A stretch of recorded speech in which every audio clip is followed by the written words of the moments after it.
നമസ്കാരം. മലയാളി വാർത്തയിലേക്ക് സ്വാഗതം. രാത്രിക്ക് രാത്രി കെ.എം. ഷാജഹാന്റെ വീട് വളഞ്ഞ് റെയ്ഡ് നടത്തി പോലീസ്. ഈ ഉത്സാഹവും ആവേശവും മറ്റ് കേസുകളിൽ കൂടി കാണിച്ചിരുന്നുവെങ്കിൽ ആ കേസുകൾ വളരെ നിർണായകമായ തുമ്പ് ലഭിക്കാൻ പോലീസിന് സഹായകരമാകും എന്ന് വ്യക്തമാക്കുകയാണ് പോലീസിന്റെ കഴിഞ്ഞ ദിവസം രാത്രിയിലെ ഈ പ്രകടനം കാണുമ്പോൾ സമൂഹ മാധ്യമങ്ങളിലെ കമന്റുകൾ. ഉള്ളൂരിലുള്ള ഷാജഹാന്റെ വീട്ടിലെത്തിയാണ് പോലീസ് സംഘം പരിശോധന നടത്തിയിരിക്കുന്നത്. ഷാജഹാന്റെ ഫോൺ അടക്കമുള്ളവ പോലീസ് സംഘം പിടിച്ചെടുത്തിട്ടുണ്ട്. ഒപ്പം അതുപോലെ തന്നെ ഷാജഹാന്റെ ഐഫോണിൽ അകത്തു നിന്നുമാണ് പോസ്റ്റ് ഇട്ടത് എന്ന രീതിയിലാണ് ഈ ഫോൺ പിടിച്ചെടുത്തിട്ടുള്ളത്. മാത്രമല്ല ഇയാളുടെ ഈ ഉള്ളൂരുള്ള വീടിന് മുന്നിലായിട്ട് നിരവധി പോസ്റ്ററുകൾ ഒട്ടിച്ചിട്ടുണ്ട്. ഇയാളുടെ മാനസിക നില പരിശോധിക്കണം, കൃത്യമായ കാര്യങ്ങൾ ഇയാൾക്ക് ഇടപാടുണ്ട് തുടങ്ങിയ കാര്യങ്ങളൊക്കെ തന്നെ പറഞ്ഞുകൊണ്ടാണ് ഇത്തരത്തിലുള്ള പോസ്റ്റുകൾ വരുന്നത്.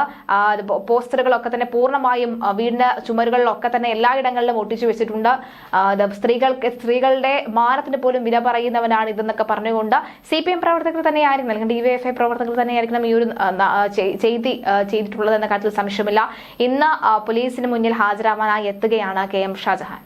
CPM നേതാവ് KJ ഷൈനിന് എതിരായ സൈബർ ആക്രമണ കേസിൽ അന്വേഷണം വേഗത്തിലാക്കിക്കൊണ്ടാണ് പോലീസ് ഈ നിർണായക നീക്കം നടത്തിയിരിക്കുന്നത്. അച്യുതാനന്ദന്റെ മുൻ അഡീഷണൽ സെക്രട്ടറിയും മാധ്യമപ്രവർത്തകനുമായ കെ.എം. ഷാജഹാന്റെ വീട്ടിൽ പരിശോധന നടത്തുകയായിരുന്നു. കെ.എം. ഷാജഹാനെ കുറിച്ചും അദ്ദേഹത്തിന്റെ വാക്കുകൾ എങ്ങനെയാണെന്നും അദ്ദേഹം ഉപയോഗിക്കുന്ന രീതികൾ എങ്ങനെയാണെന്നും അദ്ദേഹം എടുക്കുന്ന നിലപാട് എന്താണെന്നും മലയാളി വാർത്ത ഇൻസൈഡ് അടക്കം കാണുന്നവർക്കും കെ.എം. ഷാജഹാനെ നിരീക്ഷിക്കുന്നവർക്കും നന്നായി അറിയാം. കുറെ തെളിവുകൾ അധികം നിർത്തിക്കൊണ്ടാണ് പല കാര്യങ്ങളും അദ്ദേഹം പറയാറുള്ളത്. പക്ഷേ KJ ഷൈനെതിരായിട്ടുള്ള ഈ ഒരു കേസ് കൃത്യമായി തന്നെ അവർ ആദ്യം മുതൽ തന്നെ കെ.എം. ഷാജഹാനെതിരെയാണ് സംസാരിക്കുന്നത്. പൂട്ടിയിരിക്കും, ഇതിന് കൃത്യമായി തന്നെ അറസ്റ്റ് ചെയ്തിരിക്കും, നടപടി ഉണ്ടാകുമെന്ന് KJ ഷൈൻ ആദ്യമേ പറയുകയും ചെയ്തിരുന്നു. പിന്നീട് മെറ്റയിൽ നിന്ന് വിവരങ്ങൾ ശേഖരിച്ചിരുന്നു. ഈ അക്കൗണ്ട്, ഈ ഫേസ്ബുക്ക് അക്കൗണ്ട് അടക്കമുള്ളവ അവർ തന്നെയാണോ ഉപയോഗിക്കുന്നത് എന്നറിയാൻ മെറ്റയിൽ നിന്നും വിവരം ശേഖരിച്ചിരുന്നു. മെറ്റ ഇതിന് വിവരം നൽകുകയും ഒക്കെ ചെയ്തിരുന്നു. പോലീസിനോട് കൂടുതൽ വേഗത്തിൽ ഈ ഒരു അന്വേഷണം മുന്നോട്ട് കൊണ്ടുപോകണമെന്ന് രണ്ടാമത് മെയിൽ അയക്കുകയും ഒക്കെ ചെയ്തിരുന്നു. അതിന്റെ കൂടി പശ്ചാത്തലത്തിലാണ് കെ.എം. ഷാജഹാന്റെ വീട്ടിലേക്ക് റെയ്ഡിനായി പോലീസ് സംഘം എത്തുന്നത്. ഒളിവിലാണ് എന്നാണ് പറഞ്ഞിരുന്നത് കെ.എം. പക്ഷേ വീട്ടിൽ തന്നെ ഉണ്ടായിരുന്നു കെ.എം. ഷാജഹാൻ. അന്യോന്യം രണ്ടുപേർ, അതായത് വളരെ നല്ല രീതിയിൽ തന്നെ സഹകരിക്കുകയും ചെയ്തു എന്നാണ് റിപ്പോർട്ടിൽ പറയുന്നത്. ഐഫോൺ പിടിച്ചെടുത്തിട്ടുണ്ട് എന്ന വിവരമുണ്ട്. അദ്ദേഹം ഉപയോഗിച്ചു വന്നിരുന്ന ഐഫോൺ ആണ് പിടിച്ചെടുത്തിരിക്കുന്നത്. ഇന്ന് ചോദ്യം ചെയ്യലിന് ഹാജരാകണം എന്നാണ് വ്യക്തമാകുന്നത്. എറണാകുളം റൂറൽ സൈബർ ടീമും പറവൂർ പോലീസും വീട്ടിലെത്തിയാണ് പരിശോധന നടത്തിയത്. ഉള്ളൂരിലെ വീട്ടിലാണ് പരിശോധന. ഷാജഹാൻ വീട്ടിൽ ഉണ്ടായിരുന്നു. ഇന്ന് ചോദ്യം ചെയ്യലിന് ഹാജരാകാൻ സംഘം ഷാജഹാന് നോട്ടീസ് നൽകിയിട്ടുണ്ട്. കെ.എം. ഷാജഹാന്റെ ഐഫോൺ സംഘം കസ്റ്റഡിയിൽ എടുത്തിട്ടുമുണ്ട്. രാത്രി 9 മണിയോടുകൂടിയാണ് സംഘം വീട്ടിലെത്തിയത്. യൂട്യൂബ് ചാനലിലൂടെ ഷൈനിനെയും VN ഉണ്ണികൃഷ്ണൻ MLA അധിക്ഷേപിച്ച വീഡിയോ ഇട്ടു എന്നായിരുന്നു KJ ഷൈനിന്റെ പരാതി. നേരത്തെ കേസിലെ ഒന്നാം പ്രതി ഗോപാലകൃഷ്ണന്റെ വീട്ടിൽ പരിശോധന നടത്തി അന്വേഷണ സംഘം മൊബൈൽ ഫോൺ പിടിച്ചെടുത്തിരുന്നു. ഇന്ന് ചോദ്യം ചെയ്യലിന് ഹാജരാകാൻ നോട്ടീസും നൽകിയിട്ടുണ്ട്. യൂട്യൂബർ കൊണ്ടോട്ടി അബുവിനെ കൂടി കേസിൽ പ്രതി ചേർത്തിട്ടുണ്ടെന്നാണ് വിവരം. CPM നേതാവ് ഷൈനിനെതിരായ സൈബർ ആക്രമണത്തിനുമായി ബന്ധപ്പെട്ടാണ് ഈ നടപടികളൊക്കെ തന്നെ ഉണ്ടായിരിക്കുന്നത്. അങ്ങനെയെങ്കിൽ തീർച്ചയായിട്ടും ഈ ഒരു കേസ് ഇങ്ങനെയാണ് തുടർന്ന് പോകുന്നതെങ്കിൽ എല്ലാ സൈബർ ആക്രമണങ്ങൾ നേരിടുന്നവരും കൃത്യമായി തന്നെ കേസുമായി മുന്നോട്ട് വരുമ്പോൾ അവർക്കെതിരെയുള്ള നടപടി, ഈ സൈബർ ആക്രമണം നടത്തിയവർക്കെതിരെയുള്ള നടപടി ഉണ്ടാകണമെന്ന് പറയുന്നു. തീർച്ചയായിട്ടും ഈ ഒരു വിഷയവുമായി ബന്ധപ്പെട്ട സമൂഹ മാധ്യമങ്ങളിൽ ഉയരുന്ന പ്രധാനപ്പെട്ട ചോദ്യം ഇതാണ്: ഈ ഒരു ആവേശം എന്തേ പോലീസ് മറ്റ് കേസുകൾ കാണിക്കുന്നില്ല എന്നുള്ള ചോദ്യമാണ്.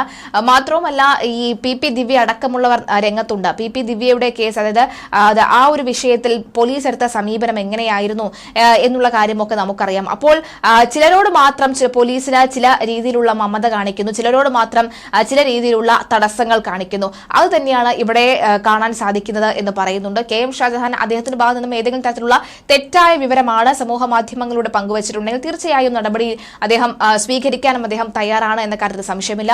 എന്നാൽ അദ്ദേഹം പറയുന്നത് കൃത്യമായ തെളിവുകൾ എന്റെ പക്കലുണ്ട് എന്നാണ് പറയുന്നത്. അങ്ങനെ തെളിവുകൾ ഉണ്ട്, അത് നിരത്താനും ഞാൻ തയ്യാറാണ് എന്ന് പറയുന്നുണ്ട്. കെ.എം. ഷാജഹാൻ ഒരു അഭിഭാഷകൻ കൂടിയാണ്. അദ്ദേഹത്തിന് അറിയാം എങ്ങനത്തെ രീതിയിൽ സംസാരിച്ചു കഴിഞ്ഞാൽ ഏത് രീതിയിലായിരിക്കും മറ്റുള്ള ആളുകളിലേക്ക് എത്തുക, അല്ലെങ്കിൽ സ്ത്രീകളെ അടക്കം ഒരു വിഷയത്തെക്കുറിച്ച് പറയുമ്പോൾ അത് കേസായി വരാനുള്ള സാധ്യത ഉണ്ടെങ്കിൽ അത് എങ്ങനെ ആയിരിക്കുമെന്നൊക്കെ തന്നെ വ്യക്തമായി അറിയാവുന്ന ആൾ കൂടി തന്നെയാണ് KM ഷാജഹാൻ. അതുകൊണ്ട് തന്നെ പോലീസ് ഇന്ന് ചോദ്യം ചെയ്യാൻ വിളിപ്പിക്കുമ്പോൾ കൃത്യമായ തന്റെ കയ്യിലുള്ള തെളിവുകളൊക്കെ തന്നെ ഹാജരാക്കുമെന്നാണ് മനസ്സിലാകുന്നത്. ഇതേ വിഷയത്തിൽ തന്നെയാണ്, സൈബർ ആക്രമണത്തിൽ തന്നെയാണ് ഒന്നാം പ്രതിയായി കോൺഗ്രസ് പ്രാദേശിക നേതാവ് CK ഗോപാലകൃഷ്ണൻ ഒളിവിലാകുന്നത്. മൊബൈൽ ടവർ ലൊക്കേഷൻ കേന്ദ്രീകരിച്ച് നടത്തിയ അന്വേഷണം പറവൂരിലെ വീട്ടിലാണ് ചെന്നെത്തിയത്. പരിശോധന നടത്തിയ അന്വേഷണ സംഘം മൊബൈൽ ഫോൺ പിടിച്ചെടുത്തു. അധിക്ഷേപ പരാമർശമുള്ള പോസ്റ്റ് ഇട്ടത് ഈ ഫോണിൽ നിന്നാണെന്നാണ് മനസ്സിലാകുന്നത്. പരിശോധനയിൽ സൈബർ ഫോറൻസിക് സംഘത്തിനാണ് ഈ ഒരു ഫോൺ കൈമാറുന്നത്. ആലുവ സൈബർ പോലീസ് സ്റ്റേഷനിൽ ചോദ്യം ചെയ്യലിന് ഹാജരാകാൻ നോട്ടീസ് നൽകിയിട്ടുണ്ട്. ഗോപാലകൃഷ്ണനും KM ഷാജഹാനും പുറമെ കൂടുതൽ പേരെ കേസിൽ പ്രതി ചേർക്കുന്ന നടപടികളിലേക്കും കടക്കുകയാണ് അന്വേഷണ സംഘം. കൊണ്ടോട്ടി അബു എന്ന ഫേസ്ബുക്ക് പ്രൊഫൈൽ ഉടമ യാസറിനെ മൂന്നാം പ്രതിയാക്കി കേസെടുത്ത സൈബർ ആക്രമണത്തിൽ കൂടുതൽ തെളിവുകൾ ശേഖരിക്കുന്ന 100-ലധികം പ്രൊഫൈലുകൾ പരിശോധിക്കുന്നുണ്ട്. ഷാജഹാന്റെയും ഗോപാലകൃഷ്ണന്റെയും പോസ്റ്റുകളിൽ കമന്റ് ഇട്ടവരെ ആലുവ സൈബർ പോലീസ് ചോദ്യം ചെയ്യാൻ വിളിപ്പിക്കുന്നുമുണ്ട്. കുന്നംകുളത്ത് പോലീസ് സ്റ്റേഷനിൽ കസ്റ്റഡിയിൽ മർദ്ദനത്തിനിരയായ യൂത്ത് കോൺഗ്രസ് നേതാവ് VS സുജിത്തിനെതിരെയും CPM നേതാവ് KJ ഷൈൻ ആലുവ സൈബർ പോലീസിൽ പരാതി നൽകിയിട്ടുണ്ട്. തന്നെ അപകീർത്തിപ്പെടുത്തുന്ന രീതിയിൽ സമൂഹ മാധ്യമങ്ങളിലൂടെ സൈബർ ആക്രമണം നടത്തി എന്നു കാട്ടിയാണ് പരാതി. അപഖ്യാതിയുണ്ടാക്കുന്ന വ്യാജ പ്രചരണങ്ങൾ നടത്തിയതിന്റെ ഒട്ടേറെ സമൂഹ മാധ്യമ ലിങ്കുകൾ പോലീസിന് കൈമാറിയതായി KJ ഷൈൻ പറയുന്നു. KJ ഷൈനെതിരെ സാമൂഹിക മാധ്യമത്തിലൂടെ അപകീർത്തി പ്രചാരണം നടത്തിയതിനെതിരെ ഇവരുടെ പരാതിയിൽ സൈബർ പോലീസ് കേസെടുത്ത പ്രത്യേക അന്വേഷണ സംഘത്തെ നിയോഗിച്ച കേസ് അന്വേഷിച്ചു വരികയാണെന്നാണ് വ്യക്തമാകുന്നത്. എന്തായാലും നിലവിലെ സാഹചര്യത്തിൽ കൃത്യമായി തന്നെ കാര്യങ്ങൾ മുന്നോട്ട് പോകുന്നു. KM ഷാജഹാൻ അടക്കമുള്ളവരെ ഇന്നും ചോദ്യം ചെയ്യലിനായി വിളിപ്പിക്കുന്നുണ്ട്. എന്തായിരിക്കും തുടർ നടപടികളെന്ന് കണ്ടറിയാം.